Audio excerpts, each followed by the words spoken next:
प्रधानमंत्री नरेंद्र मोदी केदारनाथ धाम पहुंचे, जहां उन्होंने गर्भगृह में पूजा अर्चना की और आदि गुरु शंकराचार्य की 12 फीट लंबी प्रतिमा का अनावरण भी किया। साल 2013 की तबाही के बाद समाधि का पुनर्निर्माण किया गया है। पीएम के विजन से केदारनाथ की तस्वीर बदल चुकी है। इसके बाद पीएम ने विकास कार्यों का जायजा लिया और साथ ही 400 करोड़ की पुनर्निर्माण परियोजनाओं का लोकार्पण और शिलान्यास किया। ब्रह्मणे द्वितीय प्रारब्धे श्रीश्वरबरहाकल्पे भैवविश्वेत्मन्त्रष्टांस्तमे कलिगे कलि प्रथम चरणे जाम्बू। प्रधानमंत्री मोदी को शुरू से ही बाबा केदारनाथ के साथ विशेष लगाव रहा है। 2013 में जब बाढ़ आई थी तो प्रधानमंत्री ने केदारनाथ के पुनर्निर्माण की इच्छा जताई, पर तब अनुमति नहीं मिली। 2013 में केदारनाथ आपदा की तबाही का मंजर काफी खौफनाक था। उस समय हुई तबाही को देखकर उम्मीद कर पाना मुश्किल था कि अब कभी भविष्य में केदार बाबा की यात्रा शुरू भी हो पाएगी। लेकिन पिछले 8 सालों में केदारनाथ यात्रा ने जो नए रिकॉर्ड बनाए, उससे केदारनाथ यात्रा को नया मुकाम मिला है। आपदा से अब केदारपुरी पूरी तरह उबर चुकी है और ये सब अगर मुमकिन हो पाया है तो सिर्फ पीएम मोदी की वजह से। आज भी मुझे 2013 की जो भयानक त्रासदी का दौर है वो याद है। जब आप गुजरात के मुख्यमंत्री थे, आपने सर्वप्रथम उत्तराखंड की सहायता के लिए और केदारपुरी के पुनर्निर्माण के लिए आप आगे आए थे, आपने हाथ बढ़ाया था। कहा जाता है कि भगवान को भक्त से अधिक कोई प्रिय नहीं होता है। यह भगवान शिव का ही आशीर्वाद है कि उन्होंने अपने परम भक्त को अपने धाम के पुनर्निर्माण के कार्य के लिए चुना है। पुनर्निर्माण को अब तक 708 करोड़ जारी, 225 करोड़ रुपए के कार्य हो चुके हैं पूरे। निर्माणाधीन कार्य के लिए 409 करोड़ रुपए जारी, 114 करोड़ रुपए के कार्य निर्माणाधीन। गंगोत्री यमुनोत्री के लिए 55 करोड़ स्वीकृत, 70 करोड़ के कार्य की निविदा प्रक्रिया।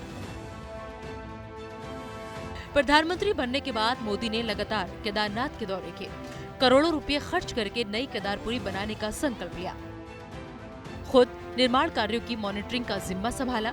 नतीजा ये रहा कि केदारपुरी निखरती गई और भव्य स्वरूप लेती चली गई। आज आलम यह है कि नई केदारपुरी के निर्माण का काम लगभग 90% पूरा हो चुका है। केदारनाथ मंदिर के पीछे 390 मीटर सुरक्षा दीवार का निर्माण, मंदाकिनी सरस्वती नदी घाट पर और चबूतरे का निर्माण, तीर्थ पुरोहितों के घरों का कराया गया निर्माण, 400 मीटर लंबे आस्था पथ का निर्माण, प्रशासनिक कार्यालय और अस्पताल का निर्माण, केदारनाथ मंदिर के सामने 200 मीटर लंबे रास्ते का निर्माण। केदारनाथ में अत्याधुनिक सुविधा युक्त स्वास्थ्य सेवाएं शुरू। ये सच है कि आदिगुरु शंकराचार्य के बाद पीएम मोदी के विजन से ही केदारनाथ की तस्वीर बदली है। नई केदारपुरी के पुनर्निर्माण कार्यों का लोकार्पण पीएम मोदी ने 5 नवंबर को किया। इस दौरान पीएम ने 200 करोड़ से ज्यादा की पुनर्निर्माण और विकास परियोजनाओं की सौगात भी दी।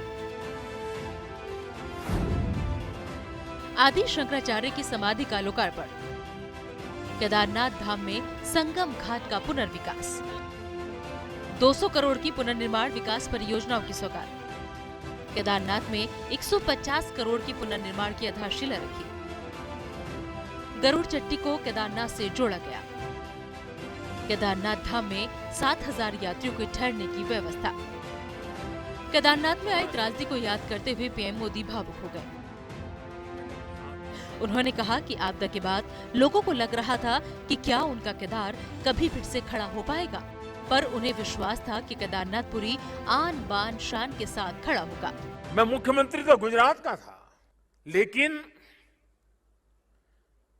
मैं अपने आप को रोक नहीं पाया था। मैं यहां दौड़ा चला आया था। मैंने अपनी आंखों से उस तबाही को देखा था, उस दर्द को देखा था। जो लोग यहां आते थे वो सोचते थे कि क्या अब ये हमारा केदार धाम या हमारा केदारपुरी फिर से 2013 की जो भयानक त्रासदी का दौर है वो याद है। जब आप गुजरात के मुख्यमंत्री थे, आपने 200 करोड़ की पुनर्निर्माण और विकास परियोजनाओं की सौगात दी। आज आलम यह है कि नई केदारपुरी के पुनर्निर्माण कार्यों का लोकार्पण पीएम मोदी ने 5 नवंबर को किया। 2013 में जब बाढ़ आई थी तो प्रधानमंत्री मोदी ने 2013 की जो भयानक त्रासदी का दौर है वो याद है। जब आप गुजरात के मुख्यमंत्री थे, आपने 200 करोड़ की पुनर्निर्माण और विकास परियोजनाओं की सौगात दी। केदारनाथ धाम में संगम घाट का पुनर्विकास, 200 करोड़ की पुनर्निर्माण विकास परियोजनाओं की सौगात। उठ खड़ा होगा क्या? लेकिन मेरे भीतर की आवाज कह रही थी, ये पहले से अधिक आन बान शान के साथ खड़ा होगा। केदारनाथ धाम में तीर्थयात्री उदक कुंड के पवित्र जल से आचमन कर सकेंगे। बता दें कि आपदा के बाद केदारपुरी में हंस कुंड, उदक कुंड, अमृत कुंड, रेतस कुंड और हवन कुंड का अस्तित्व समाप्त हो गया था। लेकिन आपदा में ध्वस्त उदक कुंड का DDMA ने निर्माण पूरा कर दिया है। जिस ध्यान गुफा में प्रधानमंत्री ने 17 घंटे का एकांतवास किया, वो श्रद्धालुओं के लिए आकर्षण का केंद्र बन गई है। सरकार ने पुनर्निर्माण के तहत भैरवनाथ मंदिर के सामने इस प्राचीन गुफा को ध्यान के लिए तैयार किया है। प्रधानमंत्री की साधना के बाद देश दुनिया में गुफा चर्चा में आई। इसके बाद प्रशासन की तरफ से केदारनाथ धाम में 3 और गुफाओं का निर्माण कराया जा रहा है। तीनों गुफाएं केदारनाथ की पहाड़ियों पर बनाई जा रही हैं, जिससे श्रद्धालुओं ध्यान कर सके। समुद्र तल की ऊंचाई पर बनाई गई ध्यान गुफा को देश ही नहीं बल्कि विदेशों में भी चर्चा का विषय बनी हुई है। 21वीं शताब्दी का तीसरा दशक, ये उत्तराखंड का दशक है। मेरे शब्द लिख के रखिए, मैं पवित्र धरती पर से बोल रहा हूं। हाल के दिनों में हमने सभी ने देखा है कि किस किस तरह 4 धाम यात्रा आने वाले श्रद्धालुओं की संख्या लगातार रिकॉर्ड तोड़ रही है। और ये कोविड न होता तो न जाने ये संख्या कहां से कहां पहुंच गई होती। पहाड़ का पानी और पहाड़ की जवानी कभी पहाड़ के काम आती नहीं। मैंने इस बात को बदला है। अब पानी भी पहाड़ को काम आएगा, जवानी भी पहाड़ को काम आएगा। केदारनाथ आपदा में हजारों लोगों ने अपनी जान गंवाई तो लाखों लोगों को रोजगार से हाथ धोना पड़ा। आपदा को 8 साल का समय हो चुका है और इन 8 सालों में केदारनाथ की तस्वीर पूरी तरह से बदल चुकी है। ये सब सिर्फ प्रधानमंत्री नरेंद्र मोदी के विजन से ही मुमकिन हो पाया है। इसलिए तो कहते हैं कि मोदी है तो मुमकिन है। Bureau report, news India.